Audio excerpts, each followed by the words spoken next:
आई हूँ और हम जो अध्याय 9 पढ़ रहे थे स्वतंत्रता आंदोलन और उससे संबंधित घटनाएं, उसी क्रम में आज हम जानेंगे सुभाष चंद्र बोस और आज़ाद हिंद फौज के बारे में।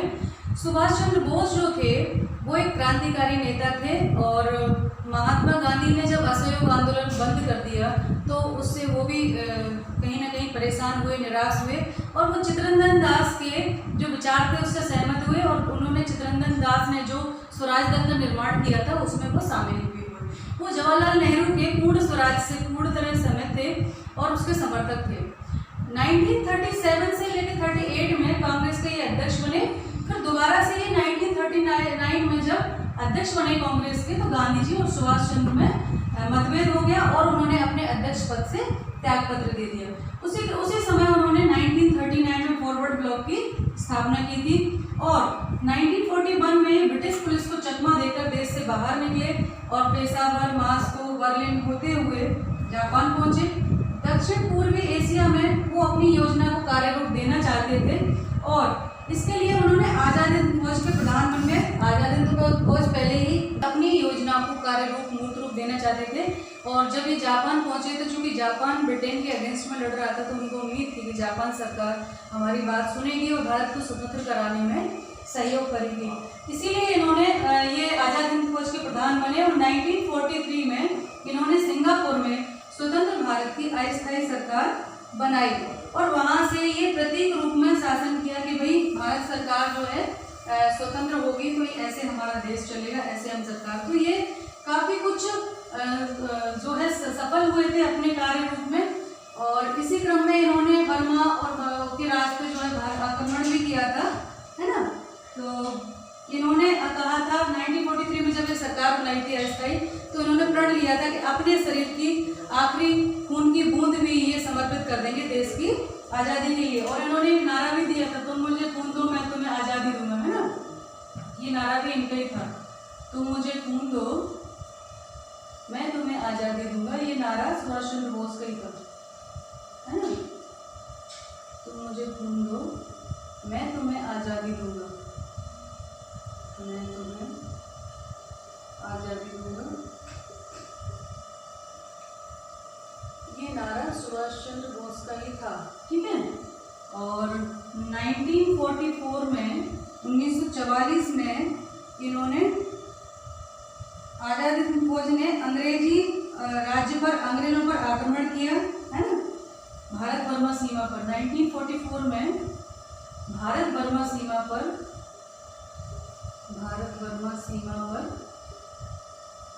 युद्ध आरंभ कर दिया अंग्रेजों के विरुद्ध, है ना, युद्ध आरंभ किया और कुछ भाग थे जिनको इन्होंने उनके कब्जे से मुक्त भी कराया था, ठीक है।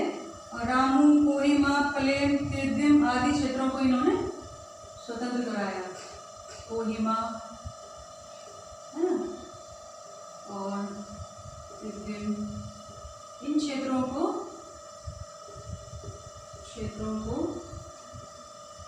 अंग्रेजों से मुक्त कराने में सफल हो गए थे, अंग्रेजों से मुक्त कराया, ठीक है। लेकिन धीरे धीरे क्या हुआ कि 1944 में सुभाष चंद्र ने जब वो कर रहे थे तो जर्मनी और जापान की स्थिति जो है खराब होने लगी। जर्मनी जापान की स्थिति युद्ध में खराब हुई और क्या हुआ, इसके साथ ही जब वो खराब होने लगी तो ये आज़ाद हिंद फौज का मनोबल भी कम पड़ने लगा। साथ ही तीव्र वर्षा के कारण बारिश बहुत तेज होने लगी थी, है ना। तीव्र वर्षा के कारण सेना पस्त हो गई इनकी, है ना, पस्त हो गई और साथ ही उनको रसद वगैरह यानी गोला बारूद भी नहीं मिल रहा था। तो इसलिए ये सेनाएं जो है उनका जोश ठंडा पड़ गया और उन्हें वापस लौटना पड़ा। इन्होंने फिर से पुनः इनमें जोश भरने की कोशिश की लेकिन फिर उसमें वो असफल रहे और अंत में 1945 में जो है जब वे हवाई यात्रा कर रहे थे तो फार्मूसा के निकट क्या हुआ, फार्मूसा के निकट जो है जाकर उनके वायुयान में यानी उनके हवाई जहाज में आग लग गई और उनकी मृत्यु हो गई।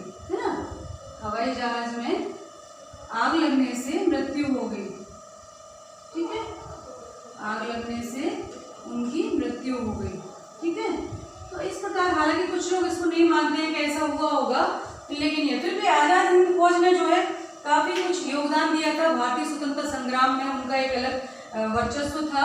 ठीक है, तो उनका हमेशा जब भी ये घटनाएं होंगी स्वतंत्रता आंदोलन की, तो सुभाष चंद्र बोस और उनकी आजाद हिंद फौज को सदैव याद किया जाएगा। इसी क्रम में अगला जो था गठन, एक और संस्था थी, वो मुस्लिम लीग है। मुस्लिम लीग को भारतीय स्वतंत्रता आंदोलन में सकारात्मक रूप से नहीं देखा जाता है, लेकिन फिर भी हमें पढ़ना होता है कि उसका क्या कारण था। तो मुस्लिम लीग जो है उसकी स्थापना 1906 में हुई थी, 1906 में हुई। ठीक है, किसने की थी उसकी स्थापना? तो जो सर सैयद अहमद खान थे वो ब्रिटिश सेवा में थे। ठीक है, तो 1906 में सर सैयद अहमद खान ने की थी, सर सैयद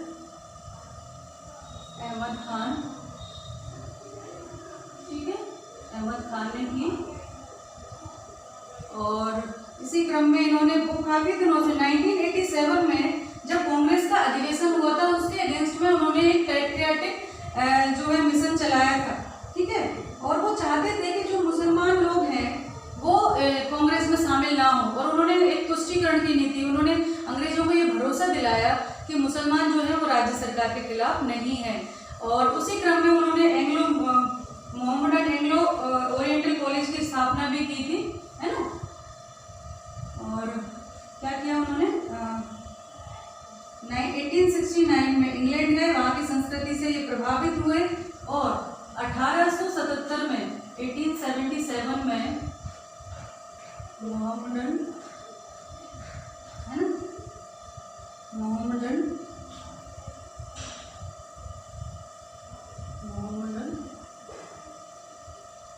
ओरिएंटल कॉलेज की स्थापना की इन्होंने।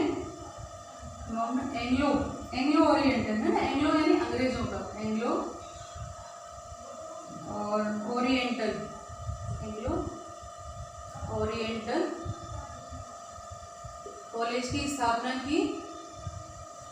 मोहम्मडन एंग्लो ओरिएंटल कॉलेज की स्थापना की, है ना। इसका उद्देश्य था कि जो मुसलमान हैं उनको देशभक्ति की भावना से दूर रखना, पाश्चात्य संस्कृति का उसे प्रभावित करना, ये इसका उद्देश्य था। और उसमें कहीं ना कहीं वो सफल भी हुए थे, और पाश्चात्य ढंग से शिक्षित करना इनका उद्देश्य था। इसी क्रम में 1883 से 1899 में देश की बढ़ती हुई राष्ट्रीय भावना से विद्यार्थियों को गुमराह करने का काम भी इन्होंने किया। और 1887 में जब कांग्रेस का अधिवेशन चल रहा था, शिक्षा सम्मेलन आयोजित किया गया, और कांग्रेस के विरोध में पैट्रियाटिक एसोसिएशन यानी देशभक्त संघ की इन्होंने स्थापना की। जैसे जैसे राष्ट्रीय कांग्रेस की शक्ति और प्रभाव में वृद्धि हो रही थी, वैसे वैसे ये चिंतित हुए, और इन्होंने इसको दबाने के लिए भरसक प्रयास किए। और अंग्रेजी प्रशासन हिंदू और मुसलमानों के मध्य धार्मिक, आर्थिक, राजनीतिक मतभेदों को जो है आयोजित कर रहा था, उनको उत्तेजित कर रहा था, दोनों में भेद पैदा कर रहा था, और सांप्रदाय में इतनी प्रतिद्वंद्विता उत्पन्न करना चाहता था कि वो दो भागों में बढ़ जाए। और इसके बीच में अंग्रेजी शासन ने जो है मध्यस्थ की भूमिका निभाई। ठीक है, 20वीं सदी में जब सांप्रदायिक की भावना ने जोर पकड़ा, सांप्रदायिक की भावना ने जोर पकड़ा, तो फिर क्या हुआ? जब इसने जोर पकड़ा तो उसी समय मुसलमानों का एक वर्ग जो है कांग्रेस को मुस्लिम विरोधी मानने लगा था, और कांग्रेस के आंदोलन को विद्रोह के रूप में देखते थे, इसलिए कांग्रेस को एक प्रतिद्वंदी संस्था की स्थापना ये करना चाहते थे। और इसी क्रम में इन्होंने ब्रिटिश सरकार के संकेतों को देखते हुए मुसलमानों का एक जो शिष्टमंडल है वो 1906 में आगा खां के नेतृत्व में पहुंचा। कहाँ पहुंचा? अंग्रेजों का शिष्टमंडल उनसे मिला, और आगा खां के नेतृत्व में, है ना, आगा खां के नेतृत्व में। इसकी नींव हालांकि सर सैयद अहमद ने ही रखी थी। उन्होंने बहुत सारी कोशिशें की कि अंग्रेजों को एक अलग से वो सांप्रदायिक की भावना, पृथकता की भावना, लेकिन आगा खां के नेतृत्व में 1906 में शिष्टमंडल जो है मुसलमानों उनका मिला लॉर्ड मिंटो से, है ना, और एक स्मृति पत्र रखा और कुछ मांगे रखी। और इन मांगों को मुसलमानों के लिए अलग निर्वाचन क्षेत्र, अलग विधानसभा क्षेत्र, विधानमंडल क्षेत्र, है ना, और गवर्नर जनरल की परिषद में मुसलमान प्रतिनिधित्व की नियुक्ति, इनका इन्होंने लिया, क्योंकि वो तो यही चाहते थे कि इनमें फूट पड़े, है ना। तो मिंटो ने अंततः किसको, मिंटो को, जो लॉर्ड मिंटो थे, मिंटो को जो है क्या माना जाता है, भारत में मुस्लिम सांप्रदायिकता का जन्म, भारत में मुस्लिम सांप्रदायिकता का जनक माना जाता है, सांप्रदायिकता का जनक माना जाता है इनको, है ना, ये इसका जनक माना जाता है। और इस प्रकार से मुस्लिम लीग की स्थापना हुई 1906 में। और ये बिल्कुल अलग कुछ लोग थे, कुछ वर्ग थे, सारे तो नहीं थे, सारे मुसलमान इससे सहमत नहीं थे, लेकिन कुछ जो प्रथक्तावादी थे, जो पाश्चात्य संस्कृति से प्रभावित थे, उन्होंने इसकी स्थापना की। और अंत में भारत को विभाजन करने में अगर कोई संस्था ने कार्य किया है तो वो मुस्लिम लीग ने भी किया है, ठीक है।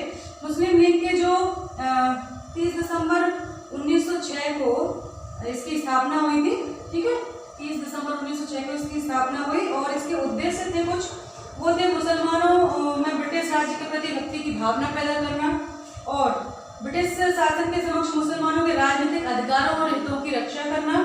और उसके अलावा लीग के उद्देश्यों को हानि पहुंचाए बिना मुसलमान और अन्य जातियों में यथासंभव मेल मिलाना, ये इसके उद्देश्य थे। तो ये पृथकतावादी संस्था का गठन हुआ था, जो भारत विभाजन में कहीं ना कहीं आगे चलकर इसका योगदान रहा। तो ये वीडियो में यही समाप्त करते हैं, उसके आगे की वीडियो हम बाद में देखेंगे। तो ध्यान रखिए, पढ़ाई करते रहिए।